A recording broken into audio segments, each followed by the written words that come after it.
पुरंदर में एग्जैक्टली क्या आ रहा है? पुरंदर में एयरपोर्ट कब तक बनेगा? रिसेंटली महाराष्ट्र गवर्नमेंट ने वीजा देने का डिसाइड किया है, जो इन्वेस्टमेंट करना सही रहेगा। एनए ऑर्डर है क्या? इन्वेस्टमेंट किया तो फ्यूचर में लैंड रेट बढ़ेगा क्या? वही करना चाहिए जहाँ पे लीगल क्लियरिटी हो। तो क्या फ्यूचर में रेंटल और रीसेल का डिमांड भी बढ़ेगा क्या? नवी मुंबई एयरपोर्ट आने के बाद वहाँ का इंफ्रास्ट्रक्चर डेवलपमेंट हुआ है। तो आपके हिसाब से इन्वेस्टमेंट अभी करना चाहिए या वेट करना चाहिए? अगर आप लॉन्ग टर्म इन्वेस्टर है तो अर्ली एंट्री लेना बेटर। तो सिर्फ हाइप पे इन्वेस्टमेंट मत करो। पुरंदर में अचानक इतना लैंड डिमांड क्यों बढ़ रही है? और क्या सच में रिंग रोड और एयरपोर्ट का काम स्टार्ट हो चुका है?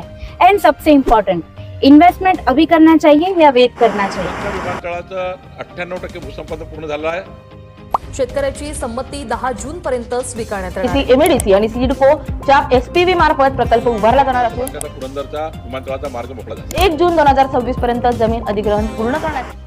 Hello everyone, welcome to Aimer properties. मैं हूं मुरेश्वर आंद्रे और मेरे साथ है मेरे कंपनी पार्टनर एडवोकेट इंशा बाजी।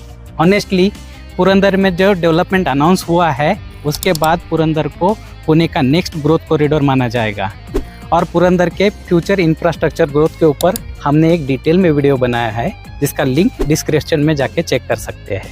और उस वीडियो से हमारे कुछ कस्टमर्स और इन्वेस्टर्स के कुछ क्वेश्चनरीज थे जो आज हम कवर करने वाले हैं। तो सबसे पहले पुरंदर में एग्जैक्टली क्या आ रहा है?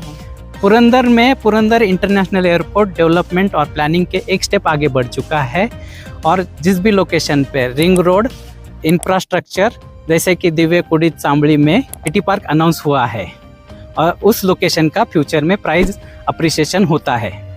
मतलब सिर्फ एयरपोर्ट नहीं, पूरा इकोसिस्टम डेवलप हो रहा है। एग्जैक्टली लोग सिर्फ एयरपोर्ट देख रहे हैं, लेकिन असली गेम तब चेंज होता है सराउंडिंग इंफ्रास्ट्रक्चर डेवलपमेंट के बाद। So most asked question, Purandar में एयरपोर्ट कब तक बनेगा? पुरंदर इंटरनेशनल एयरपोर्ट के बारे में ज़रा मैं ब्रीफ डिस्कशन करना चाहूँगा। जैसे कि पुरंदर इंटरनेशनल एयरपोर्ट महाराष्ट्र का सेकंड लार्जेस्ट एयरपोर्ट है, जिसके लिए महाराष्ट्र गवर्नमेंट 7 विलेजेस में 3005 एकर्स लैंड एक्वाइजिशन करने का प्लान है। और रिसेंटली महाराष्ट्र गवर्नमेंट ने मुआवजा देने का डिसाइड किया है, जो पर एकड़ 1 करोड़ 61 लाख है और पर फैमिली एक जॉब और एरो सिटी में 10% लैंड देने का भी डिसाइड हुआ है।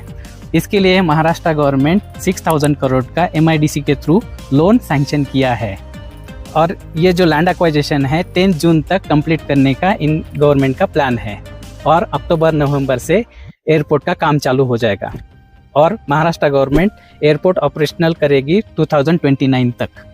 क्या इंशा जी, एयरपोर्ट के आसपास इन्वेस्टमेंट करना सही रहेगा? जी हाँ, पुरंदर एयरपोर्ट के पास इन्वेस्टमेंट करना बेस्ट ऑप्शन हो सकता है, बट हर प्रॉपर्टी सेफ नहीं होती।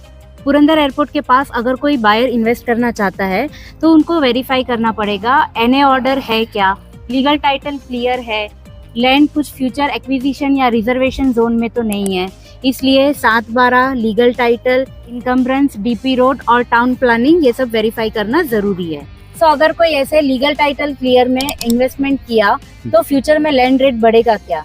एयरपोर्ट आने से सिर्फ फ्लाइट नहीं आती है, साथ में आता है road connectivity, business hub, IT parks, logistic park और साथ में होता है रियल एस्टेट ग्रोथ। लेकिन इन्वेस्टमेंट वही करना चाहिए जहाँ पे लीगल क्लियरिटी हो। तो क्या फ्यूचर में रेंटल और रीसेल का डिमांड भी बढ़ेगा क्या? यहाँ पे मैं नवी मुंबई का एग्जांपल देना चाहूँगा। नवी मुंबई एयरपोर्ट आने के बाद वहाँ का इंफ्रास्ट्रक्चर डेवलपमेंट हुआ है और वहाँ के प्रॉपर्टी अप्रिसिएशन और रेंटल डिमांड बढ़ी है और एग्जैक्टली सेम वे में अगर पुरंदर का इंफ्रास्ट्रक्चर डेवलपमेंट होता है तो यहाँ पे 100% प्रॉपर्टी रेट बढ़ेंगे। तो आपके हिसाब से इन्वेस्टमेंट अभी करना चाहिए या वेट करना चाहिए? अगर आप लॉन्ग टर्म इन्वेस्टर है तो अर्ली एंट्री लेना बेटर है, क्योंकि इंफ्रास्ट्रक्चर डेवलपमेंट के बाद रेट बढ़ते हैं।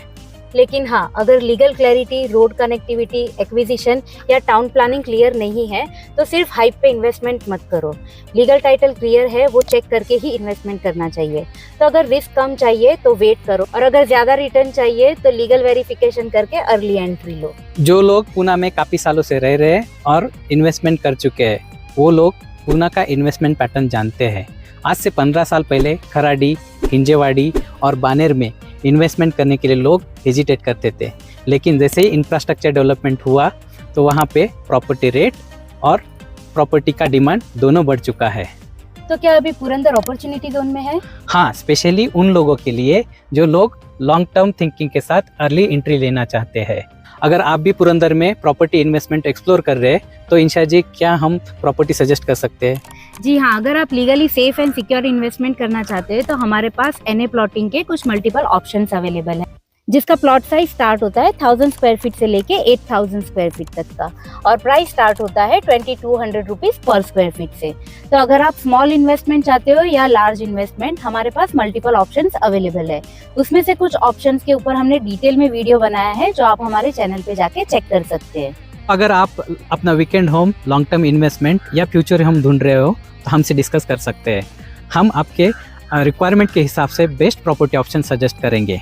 तो अगर आप पुणे में कहीं पे भी इन्वेस्टमेंट करना चाहते हैं तो कमेंट करो इन्वेस्टमेंट, या पुरंदर में पर्टिकुलर आप इन्वेस्टमेंट करना चाहते हैं तो कमेंट करो पुरंदर। तो हम आपको बेस्ट प्राइसिंग, बेस्ट ऑप्शन और लीगली सेफ इन्वेस्टमेंट सजेस्ट करेंगे।